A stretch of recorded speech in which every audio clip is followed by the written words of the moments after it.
আজকে রাকেশই কন্টেন্ট এই তো হচ্ছে দারুণ দারুণ।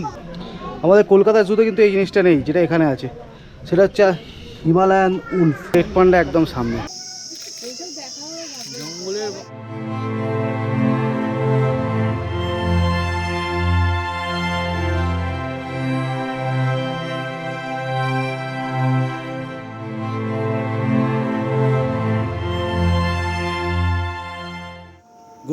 Good morning from the queen of Darjeeling. আর আমার ফোনেই এখন শ্যুট করছি কারণ গোপ্রোটা কিছু একটা প্রবলেম হয়েছে, তো এই গামছা ইগনোর, অটোমেটিক অন অফ হচ্ছে। আর আমাদের রুমের অবস্থা খুব একটা ভালো নয়, যেরকম ব্যাচেলারদের রুম থাকে আর কি। আর এখন না আমাদের রুম থেকে ভিউটা পুরো শহরটা দেখা যাচ্ছে, পুরো শহরটা। আর সব থেকে এক্সাইটেড যেটা লাগছে ব্যাপার, সেটা হচ্ছে এই মেঘটার ওপরে কাঞ্চনজঙ্ঘা দেখা যাচ্ছে। একটু জুম করলে বোঝা যাবে, এই যে কাঞ্চনজঙ্ঘা ভিজিবল দেখা যাচ্ছে। এবারে যাচ্ছি ব্রেকফাস্ট করতে, ব্রেকফাস্ট করে বেরিয়ে পড়বো এখান থেকে। গোপ্রোটার কী হলো দেখি, এইটা নিয়ে একটু চাপে পড়ে গেছি।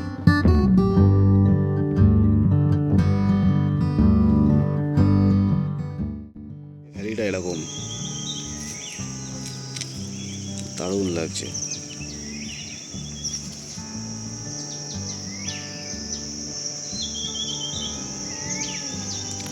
এই দিকটা সম্ভবত কাঞ্চনজঙ্ঘা, কিন্তু দেখা যাচ্ছে না এখন, মেঘ, আকাশ ক্লিয়ার নেই। এটাই নর্থ সাইড। আর এখানে মেঘটা কতটা বোঝা যাচ্ছে জানি না, এখান থেকে পাহাড়ের উপর থেকে মেঘটা উঠেছে। আমরা ছিলাম এই এরকম এরকম কোনো দিকে, এরকম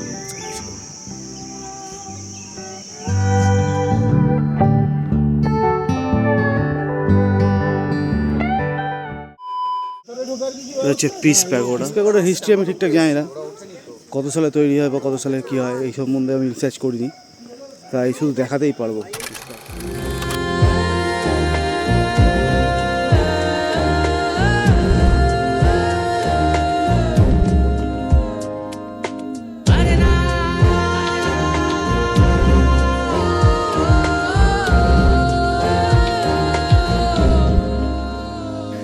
আমি আছি, তুমি আঙুল ছুঁয়ে দেখো, আমি আছি। ও বাতাসের জন্যে হয়তো অরণ্যে, গাছের শরীরে পাতায় পাতায় আমি আছি। এটা ছিল পিস প্যাগোডা, এটা জাপানিজ টেম্পল। মাইক্রোফোনে কোনো একটা প্রবলেম করছে আমার মাইকটায় বা অ্যাডাপ্টারটা। আমার বয়ার মাইকের যে তারটা আছে তারটা একটু প্রবলেম করছে, যে কারণে গোপ্রোতে যা রেকর্ড করছি ওতে অডিওটা আসছে না। তাই জন্য আমি এক্সটার্নাল মাইক ছেড়ে আমার যে গোপ্রোর ইনবিল্ড মাইক আছে তাতেই রেকর্ড করছি, তো একটু নয়েজ আসতে পারে, একটু ম্যানেজ করে নিও। আর বাই দ্য ওয়ে আমরা এখন ঢুকছি ঘুম মনেস্ট্রি।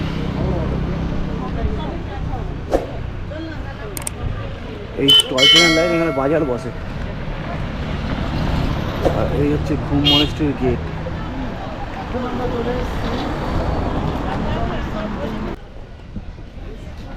এইখানেই বুদ্ধদেবের একটা স্ট্যাচু আছে। আর এখান থেকে নেবে এই ঘুম মনেস্ট্রিতে যেতে হয়।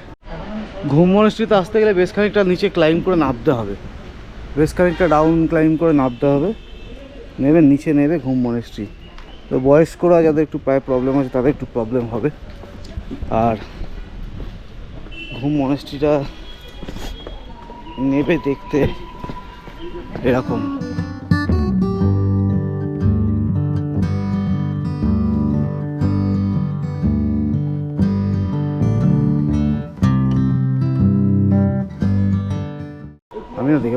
আমি প্রথমে দেখে ভেবেছি ভাল্লুক, তারপর দেখলাম না কুকুর। সাইজটা দেখো, দেখতে দেখো, কালো লোমস পুরো। আমার অডিওটা খুব একটা ভালো আসছে না জানি। মনেস্ট্রির ভেতরে সেই জুতো খুলে ঢোকার একটা নিয়ম আছে, যে কারণে আমি জুতো খুলে ঢুকতে পারছি না এখন। আমি এখান থেকেই দেখিয়ে দিচ্ছি।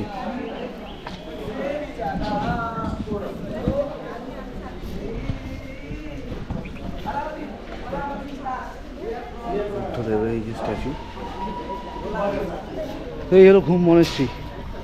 ঘুম মনেস্ট্রি থেকে ওরা আমরা বেরিয়ে যাবো নেক্সট স্টেশনে। ঢুকছি, কোথায় ঢুকছি দেখাবো না, দেখে নাও।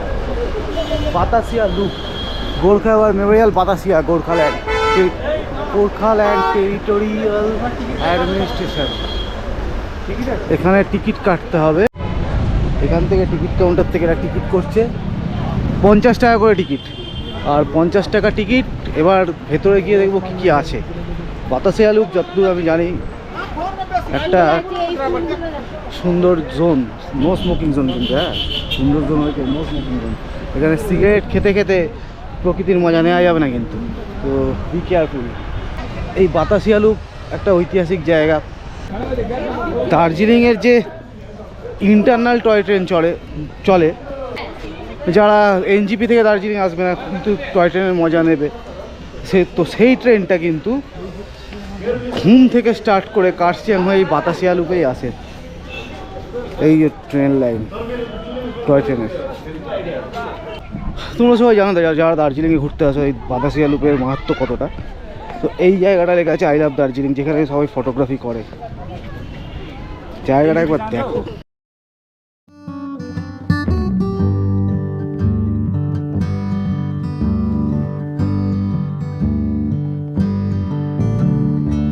বাতাসিয়া লুপে না ব্যাপক হাওয়া চলছে। আমাকে দেখা যাচ্ছে না, মনে হয় একটু অন্ধকার করছে। আর এখানে বাইনাকুলার আছে 50 টাকা করে। ওই কাঞ্চনজঙ্ঘা যখন ভিউ হয় তখন, কাঞ্চনজঙ্ঘা যখন দেখা যায় তখন এখানে বাইনাকুলার লাগিয়ে সবাই দেখে। এখন ওই জন্য অতটা ভিড় নেই। যখন কাঞ্চনজঙ্ঘা দেখা যাবে তখন এখানে কিন্তু ভিড় হয়ে যাবে। আর এইখানে বাতাসিয়া লুপের কিছু হিস্ট্রিক্যাল ফটো আর বাতাসিয়া লুপ সম্বন্ধে কিছু লেখা আছে, দেখে নেওয়া যাক কী লেখা আছে। Darjeeling Himalayan railways when it was built in 1881, পুরো হিস্ট্রিটা লেখা আছে। সব থেকে যেটা বড় বিষয়, 7 ওয়ান্ডার্স অফ দ্য ওয়ার্ল্ড, তার মধ্যে এটাও পড়ে। এখানে সিনেমা, কী কী সিনেমা শুটিং হয়েছে সেটা পুরো দেখিয়ে দিয়েছে। আমরা জানি যে খুব পরিচিত একটা রাজেশ খান্নার সিনেমা আছে, রাজেশ খান্না সুনীমা ঠাকুরের একটা পরিচিত গান মেরে স্বপ্ন কি রানী কা বাহুবলীতে, এখানেই শুটিং হয়েছিল। সেটার ফটো আছে। এই এখানে শাহরুখ খানের মেহুনা শুটিং হয়েছিল, এখানে শুটিং হয়েছিল, মেহুনার ফটো আছে। এখানে শামী কাপুর এসেছিল, এখানে বরফির শুটিং হয়েছিল, ফটো আছে। আর এটা আই থিঙ্ক মনে পড়ছে না, তবে কোনো একটা সিনেমার শুটিং হয়েছিল, সেই ফটোগুলো এখানে কিন্তু দেওয়া আছে। সব ফটোগুলো কিন্তু এখানে সব দেওয়া আছে। এখানে একটু বাজার টাজারও আছে। এখান দিয়ে ট্রেনটা কিন্তু যায়, টয় ট্রেনের লাইন। এখানে লেখা আছে আই লাভ দার্জিলিং। তোমরা সবাই জানো বাতাসিয়া লুপে এসে এরকম ড্রেস পরে ফটো তোলা যায়, অনেকেই তোলে। তো এখানে এসে রাকেশের এরকম একটা অদ্ভুত ইচ্ছা হয়েছে যে দার্জিলিং আবার কবে আসবো, আজকে এরকম ড্রেস পরে ফটো তুলবো। তো রাকেশ চলে এসছে এখানে ড্রেস পরতে। না, একবার অনেকদিন পর আবার আসলাম তো, আর সবসময় তো আসা যাবে না দার্জিলিং, তো একবার ড্রেস পরে দেখাই যাক বাতাসিয়া লুপে। আর দার্জিলিংয়ে রাকেশ একটু ইমোশনাল হয়ে যায়। দার্জিলিং এর রাকেশের প্রথম পাহাড় দেখা দার্জিলিংয়েই। রাকেশ পুরো এখানকার ট্র্যাডিশনাল ড্রেস পরে তৈরি। রাকেশের ফাইনাল লুক হচ্ছে এরকম।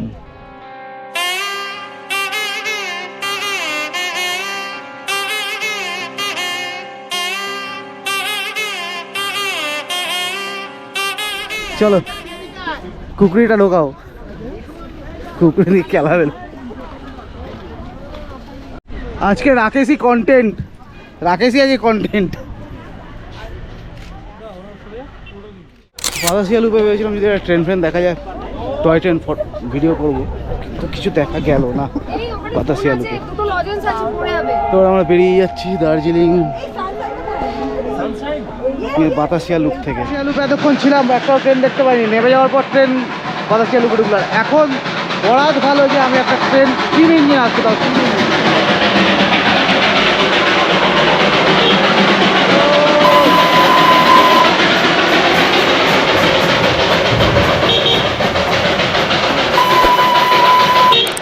বরাত ভালো ছিল তাই দেখতে পেয়ে গেলাম একটা ট্রেন। তেনজিং নর্গে রকে এসে পৌঁছলাম। টনিক বয়ের শুটিং এখানে টনিকেরও শুটিং হয়েছিল। এখানে এটা একটা খুব ফেমাস জায়গা, এখানে ক্লাইম্ব করা যায়। রকটার নামই তেনজিং রক, HMT, তেনজিং নর্গের নাম অনুসারে তেনজিং রক। এখানে রক ক্লাইম্বিং টাইমিং হয় আর কি। 100 টাকা করে এখানে ক্লাইম্ব করার জন্য, মানে চড়ে উঠবো আমি, 100 টাকা তার জন্য দিতে হবে আমাকে। ভালো, যে করতে চাইবে করবে। হ্যাঁ আমি পারবো। চড়ে ওঠা এর থেকে বেশি চড়েছি আমরা, এর থেকে বেশি কালকে আমরা চড়েছি। তো আমাদের মধ্যে রাকেশ এখন তেনজিং রকে উঠতে চলেছে। রাকেশ এখন তেনজিং রকে উঠবে। আমি দাঁড়িয়ে ভিডিও করবো, আমাকে উঠতে বলছিল, ভিডিও করবে কে? Rakesh ready? Rakesh, best of luck, all the best. Rakesh উঠছে, ট্রাই দেখি কতটা উঠতে পারি।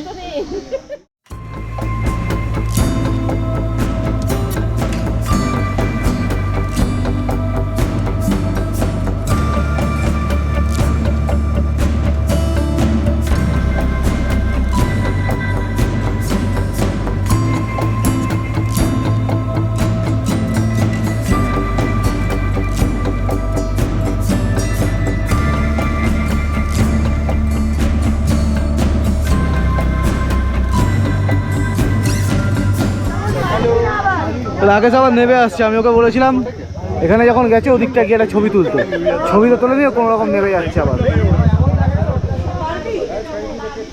ডান দিকে, ডান দিকে, ঠিক আছে, বাঁদিকে, বাঁদিকে, হ্যাঁ, নাবো নাবো নাবো নাবো, বাঁদিক চেপে নাবো, বাঁদিক চেপে নাবো। হ্যাঁ, এবার ডান দিকের পাড়া নামাও, এখানে স্লিপারই হবে। হ্যাঁ, আস্তে আস্তে আস্তে আস্তে আস্তে, হয়ে গেছে, আস্তে আস্তে আস্তে, চলো হয়ে গেছে, ফাইনালি ডান। হলো ওটা। তোমার এক্সপিরিয়েন্স কি বলো? উপর থেকে যখন নিচে দেখছি এত ভয় লাগছে, আর পা রীতিমতো কাঁপছে আমার। তেনজিং রক থেকে রাকেশ তো এক্ষুনি তেনজিং রকে গিয়ে ক্লাইম্ব করে উপরে উঠেছিল, এবারে হেঁটে ক্লাইম্ব করে চলে এসেছি পদ্মজা নাইডু হিমালয়ান জুতে, যেটা দার্জিলিংয়ে খুব বিখ্যাত রেড পান্ডার জন্য। আরও অনেক কিছু আছে, উল্ফ আছে, সব দেখাবো। ভেতরে ঢুকি। আমরা পদ্মজা নাইডু হিমালয়ান জুতে চলে এসেছি। এই হচ্ছে গেটটা। টিকিট কাউন্টার বন্ধ নাকি? টিকিট কাউন্টার, এখানে লাইন দিতে হবে। ভেতরে ঢুকে গেছি। 110 টাকা করে টিকিট, আর ক্যামেরার জন্য 10 টাকা করে এক্সট্রা। এদিকে দেওয়া আছে ডাইরেকশন ফুটেজ। গোপ্রোতে নেওয়ার থেকে আমার মনে হয় ফোনে নেওয়া ভালো, কারণ গোপ্রোতে জুম হয় না, আর এদেরকে একটু জুম করতে হয়। দেখো উঠে বসে আছে।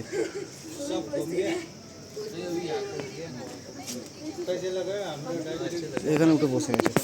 Hello sir, hello sir, hello sir.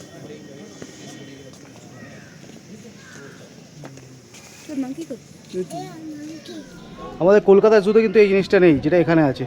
সেটা হচ্ছে হিমালয়ান উলফ, যেটাকে দেখতে লাগছে এরকম।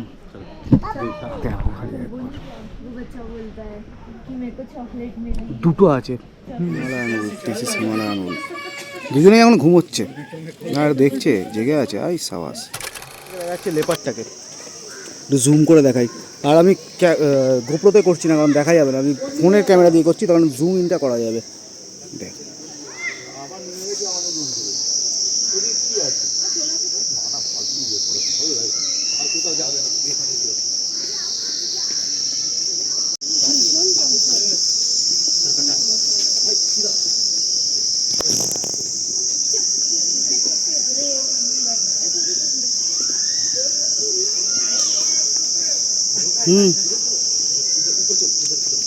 লেপারটাকে কি লাগছে।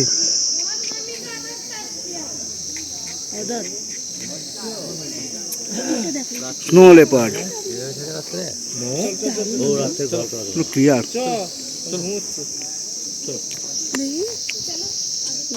রয়্যাল বেঙ্গল টাইগারের যে শট নিয়ে নিয়েছি, এই যে মারাত্মক।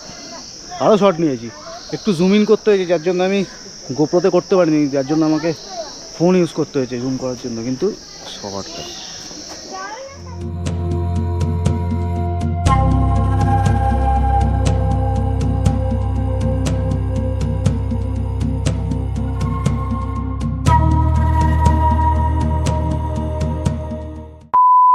এখানে যে মিউজিয়ামটা আছে, মিউজিয়ামটায় ক্যামেরা করতে দেয় না, তাই জন্য ক্যামেরা করতে পারিনি, কিন্তু এটা কিন্তু হাইলি রেকমেন্ডেড। যারাই আসবে এই জুতে এই মিউজিয়ামটা একবার ঢুকো, সার্থক হয়ে যাবে, চোখ সার্থক হয়ে যাবে। চোখের ক্যামেরা দিয়ে যা দেখার দেখো। এই হচ্ছে সেই মিউজিয়াম। এই মিউজিয়াম কিন্তু হাইলি রেকমেন্ডেড। আবার নিচে নেমে যাবো। এখানে যা আছে সবই হিমালয়ান, আর উল্ফটাও হিমালয়ান উল্ফ ছিল, পেছনে আমরা দেখেছিলাম অ্যাকচুয়ালি। আর এখন আমরা ভাল্লুকের দিকে যাচ্ছি, জানি না ভাল্লুকটা দেখতে পাবো কিনা, কারণ ঢুকে বসে আছে। আগের বার যখন বর্ষাকালে এসেছিলাম তখন ভাল্লুক বাইরে দাঁড়িয়েছিল। এখন দেখি তিনি দেখা দেন কিনা, নাহলে রেড পান্ডা দেখতে চলে যাব।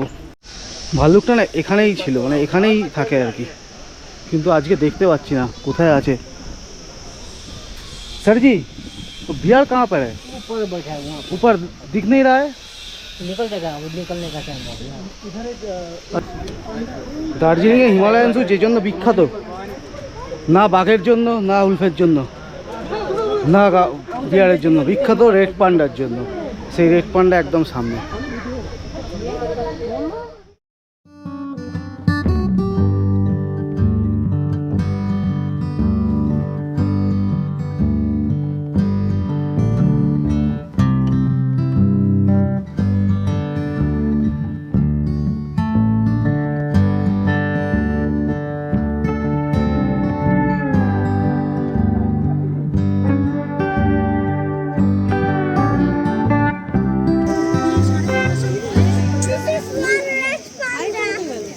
কি সুন্দর পোজ দিল এখানে এসে, কিন্তু আমি তখন ক্যামেরাটা অন করতে পারিনি। পান্ডাগুলো খেলে বেড়াচ্ছে, पूरा घुमा दिया, चल भी नहीं पाते थे। এই ভাইয়ার সাথে কথা হলো। अरे भैया वो आप क्या बोले, जो रेड पांडा है जी, जो मेल है उसका नाम क्या है? प्रभु। और नाम प्रभु, और फीमेल स्वाति। स्वाति। जो बच्चे का माँ का नाम निक्की। अच्छा निकी। और ये रॉयल बंगाल टाइगर जो है वो कहाँ ये है? तो आपका नीचे बंगाल नहीं, बंगाल का तो है। बंगाल सफारी चला है नीचे। और बंगाल सफारी से लाए हैं? अच्छा अच्छा, मैंने सोचा कोई जंगल से। नहीं, बंगाल सफारी जोड़ा, बंगाल सफारी में किसी जंगल से ही आया था। बंगाल सफारी में लाया है, कलकत्ता से लाके मैं अच्छा कोलकाता जू से। अच्छा अच्छा अच्छा, वहाँ पर কলকাতার জু থেকে বেঙ্গল সাফারি পার্কে এসেছিল রয়্যাল বেঙ্গল টাইগারটা, তারপর ওখান থেকে এখানে এসেছে। गुजरात में अभी जामनगर में जू खोला है ना, अंबानी का बेटा का जू। रेड पांडा को खेला चार लड़का और नीचे से 4 लड़का। भैया आपका नाम क्या है? रंजीत थापा। रंजीत थापा। जो भी পদ্মাজা নাইডু হিমালয়ান জুতে আমাদের মোটামুটি ঘোরা কমপ্লিট। আর শুধু দেখতে পেলাম না বিয়ারটা আছে ওই ওপরে, দেখা যাচ্ছে না, মানে দেখা যাচ্ছে খালি চোখে দেখা যাচ্ছে, কিন্তু ক্যামেরায় দেখা যাচ্ছে না। তো আমরা মোটামুটি বাদবাকি সবই দেখেছি। আগের বারে বিয়ার দেখেছিলাম, এবারে নতুন জিনিস উল্ফ, তবে প্যান্থারটা এবারে নেই। প্যান্থারটা বুড়ো হয়ে গেছে শুনলাম, ভাই কোথায় গেল? যার জন্য ওটাকে সরিয়ে দেওয়া হয়েছে, নতুন প্যান্থার আসবে ওর জায়গায়। আর এই ভাইয়ার সঙ্গে কথা বলে জানলাম বেশ কিছু মানুষজন আছে যারা প্যান্থার বা যে কোনো অ্যানিম্যাল বুড়ো হয়ে গেলে সেগুলোকে নিয়ে মজা করে, ছবি দিয়ে বলে বুড়ো হয়ে গেছে, খেতে দেয় না, এসব হ্যান ত্যান হাবি জাবি উল্টো পাল্টা বলে, এই কারণে এগুলোকে সরিয়ে দেওয়া হয়, তাদেরকে ওল্ড এজ হোমে পাঠিয়ে দেয়। একদিকে ভালো ওল্ড এজ হোমে পাঠাবো, তবে এইরকম কমেন্টস করাটা ঠিক নয়। আর রেড পান্ডার গায়ে বোতল ছুঁড়ে, ঢিল ছোঁড়ো, এগুলো ঠিক না পশু পাখিদের গায়ে। এখন এগুলো ওপেন আছে, খালি চোখে দেখতে ভালো লাগছে, এরপর ওপেন তো থাকবে না, খাঁচা দিয়ে ঘিরে দেবে, তখন কিন্তু দেখতে একদম ভালো লাগবে না। আর এর কারণ কিন্তু যারা করছে তারাই। তো বি কেয়ারফুল, পশু পাখিদের সঙ্গে এরকম অমানবিক না হয় ভালো। চলো, গোপ্রোর ব্যাটারি শেষ, এখন মোবাইলে আমি ভিডিও করছি, এদিক ওদিক একটু হলে মার্জনীয়। হোটেলে যাই, ডিরেক্ট গিয়ে খাওয়া দাওয়া করি, তারপর কথা হবে। কিরম লাগছে এবার? ঠিক আছে,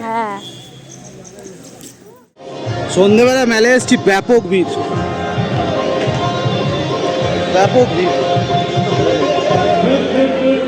এই আর গোল্ডেন টিপস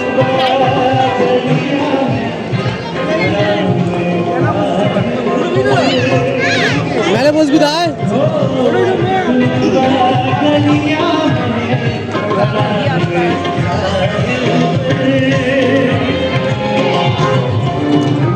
মারাত্মক ভিড় মেলায় আজকে।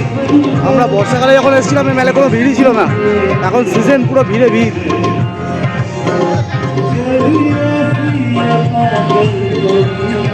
এই যে গোল্ডেন টিপস, এই কি হলো মেলা এখন ফাংশন চলছে। तो दार्जिलिङलाई जित्न आँटे है त हाम्रो बेङ्गली टुरिस्टहरूले।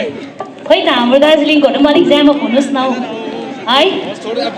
एकबार हल्ला गरिदिनुहोस् न हौ, उहाँहरूलाई पनि सुनाइदिनुहोस् न हाम्रो कस्तो छ हाम्रो दार्जिलिङ भनेर। দার্জিলিং মেলা বসেছে মেলা।